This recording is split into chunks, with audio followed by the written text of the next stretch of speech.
Each day, over 1 billion cars travel the roads of the world.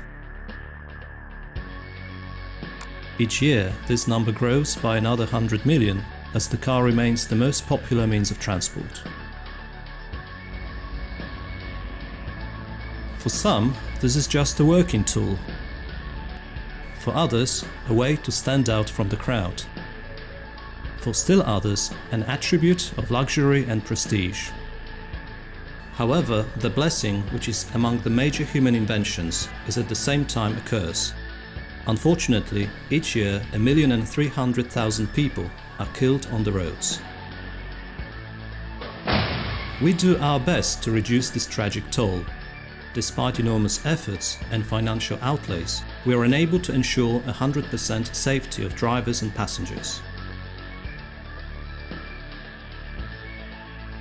Designers work to minimize the consequences of accidents.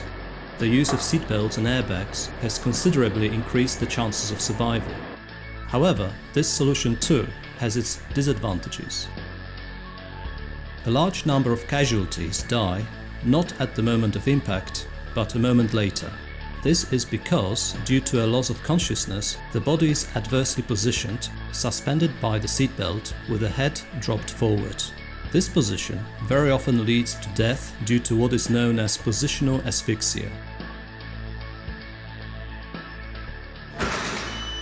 The authors of the solution have found an answer to this problem. In a nutshell, the living seat, which is the name of the invention, has two simple tasks to fulfill. Its first task is to lower the seat back after an impact in a fixed time so as to tilt the head back, which naturally restores the patency of the larynx and enables the unconscious casualty to breathe. The second task is to free the trapped legs. The seat, automatically lowered and adequately pulled back, releases the legs, which, when trapped, are the most frequent obstacle for paramedics attempting to recover the body from the wreckage. These seemingly straightforward procedures can prove priceless in saving human lives.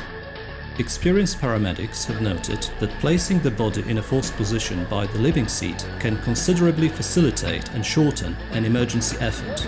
Every second counts. The sooner the casualty is released from the wreckage, the sooner an emergency intervention can commence. The sooner the casualty reaches hospital, the greater his chance of survival is. Medical emergency services use the golden hour concept. This is the time in which the patient should be treated for shock or, if surgery is needed, be placed on an operating table. The golden hour, however, does not start from the moment emergency personnel reaches the patient, but from the moment of the incident. That's why the chances of survival are greater if the casualty promptly receives efficient first aid. The living seat can no doubt become a great ally in the fight for time, the fight to save the human life.